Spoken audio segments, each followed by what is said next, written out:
Собака спасла львенка от наводнения. И тут львы совершили немыслимое. Дорогие зрители, прежде чем мы продолжим, напишите в комментариях, где вы находитесь. Нам правда интересно узнать, из какого вы города. Приятного просмотра. Река Айвори бушевала. Казалось, сама земля содрогается от ее неукротимой ярости.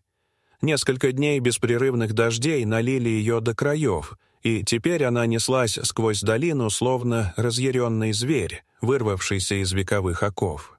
Вода гремела, ее рев наполнял воздух, перекрывая любой другой звук. Грязные волны ломали ветви, уносили обломки деревьев, сметали все, что осмеливалось встать у них на пути. Посреди этой водной стихии, на одинокой гладкой скале, чудом уцелевший среди потока, вцепился коготками крошечный львенок. Ему было не больше нескольких месяцев. Его золотистая шерсть была темной от воды и грязи, тонкие лапки дрожали, коготки разъезжались по скользкому камню. Волны снова и снова накрывали его с головой, сбивая дыхание, и каждый раз, выныривая, он жалобно вскрикивал. Его крик был пронзителен, но слишком тонок и слаб, чтобы пробиться сквозь грохот стихии. Казалось, сама река пыталась заглушить его голос. На берегу, среди размытой почвы, стоял человек — Элиас. Он был не героем, не воином, не спасателем. Просто странник. Турист, бродящий по заповедному югу Алтари, который искал величие природы и покой в ее тишине. Он хотел видеть красоту, не трагедию. Но теперь красота обернулась суровой правдой жизни. Рядом с ним стоял его пес, белоснежный лабрадор по кличке Снег. Его шерсть, обычно сиявшая чистотой, теперь была запятнана брызгами грязи, но глаза, ясные, живые, оставались верны хозяину. Снег был не просто спутником, он был другом, тенью, которая сопровождала Элиаса через леса, равнины и каменные тропы. Когда Элиас заметил львенка, его сердце сжалось от бессилия. Он схватил длинную, полусгнившую ветку, упал на колени в грязь и вытянул ее вперед, навстречу малышу. Лишь на одно короткое дыхание кончик ветки коснулся скользкой лапы детеныша. Но поток в тот же миг взревел, сорвал его со скалы и унес вниз по реке. Маленькое тело исчезло среди пены. Сапоги Элиаса соскользнули в грязи, руки дрожали. Он понимал, шаг вперед, и его самого поглотит бездна. Если он прыгнет, то погибнет вместе с ним. Но стоять, бездействуя, было невыносимо. Внутри разрывалось все — страх и долг, отчаяние и желание спасти. И в этот миг Снег двинулся. Ни команды, ни взгляда, ни колебания. Он прыгнул в воду. Нет. Сорвалось с губ Элиаса, но было поздно. Белоснежный силуэт исчез в ревущих волнах. Время замедлилось. Каждая секунда тянулась, как вечность. Потом всплеск. Снег вынырнул. Его морда была полна воды, он задыхался, кашлял, но глаза горели. Он не плыл против течения. Он будто слушал его, позволял нести себя, но при этом двигался вперед, лавируя среди бурлящих потоков. Среди грязной пены вновь мелькнуло тело львенка. Его крошечные лапы метались, когти тщетно цеплялись за камни и ветви. Снег рванулся к нему, нырнул под воду и всплыл рядом. Львенок ударился о его бок. Один раз промахнулся.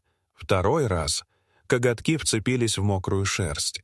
Их обоих унесло дальше. Двоих, таких разных. Один — сильный, мускулистый пес, плывущий сквозь собственный страх. Второй — слабый, почти беззащитный детеныш, цепляющийся за остатки жизни. Элиас бросился вдоль берега. Его ноги вязли в грязи, дыхание сбивалось, но он не отрывал глаз от белого силуэта. Его голос надрывался. «Держись! Прошу тебя, держись!» Впереди из воды поднимались корни древних деревьев, спутанные, как лестницы в небо. Снег устремился к ним. Его дыхание стало хриплым, движения замедлялись. Каждая мышца работала на пределе, но он не сдавался. Лапа за лапой он подбирался ближе. Наконец, зубами и когтями он ухватился за корень. Элиас, не думая, вбежал в воду по пояс и схватил львенка обеими руками. Его сердце колотилось, когда он прижал к себе крохотное тельце. Оно дрожало, оно было хрупким и мокрым, но живым. Львенок закашлялся, вдохнул. Облегчение накрыло Элиаса, как внезапный солнечный свет сквозь грозовые тучи. Но счастье длилось лишь миг. Позади, среди камышей, раздался рык. Низкий, гулкий, такой, от которого земля дрожит под ногами. Трава раздвинулась. На берег вышла львица. За ней появился великий самец. Его густая грива свисала мокрыми прядями. Следом весь прайд. 6 львов двигались бесшумно, как тени, скользящие по земле. Элиас замер. Снег лежал, обессиленный, едва дыша. Вокруг ни оружия, ни защиты, только бушующая река и хищники. Но львы не бросились, не зарычали, не прыгнули.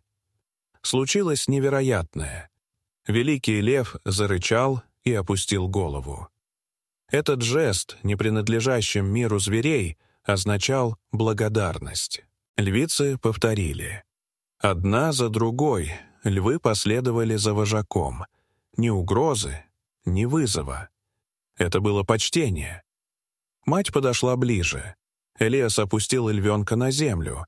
Она наклонилась, подняла малыша челюстями и прижала к груди. Вдыхала его запах, словно возвращая утраченную часть души. Элиас опустился на колени рядом со снегом. Его руки легли на мокрый дрожащий мех. Пес приоткрыл глаза, изможденный, но живой. Элиас прошептал: «Ты мой герой». Хвост снега дернулся. Он опустил голову на руку хозяина. В этот миг тучи расступились. Над долиной пролился свет. Река засверкала золотом. Прайд развернулся и ушел, не оборачиваясь. Один за другим короли скрылись в высокой траве. Последним задержался вожак. Он остановился, посмотрел на Элиаса и снега, поклонился и исчез. Элиас остался на коленях, прижимая пса к груди. Его взгляд блуждал то по реке, где смерть почти восторжествовала, то по берегу, где величайшие из зверей склонили головы перед его другом. Он знал, этот миг останется с ним навсегда. Мужество не измеряется размером, и даже самые сильные признают доброту. Дорогие зрители, что вы думаете об этой истории? Расскажите, пожалуйста, в комментариях. А если вам понравилось это видео, то ставьте лайк и подписывайтесь на наш канал. До свидания.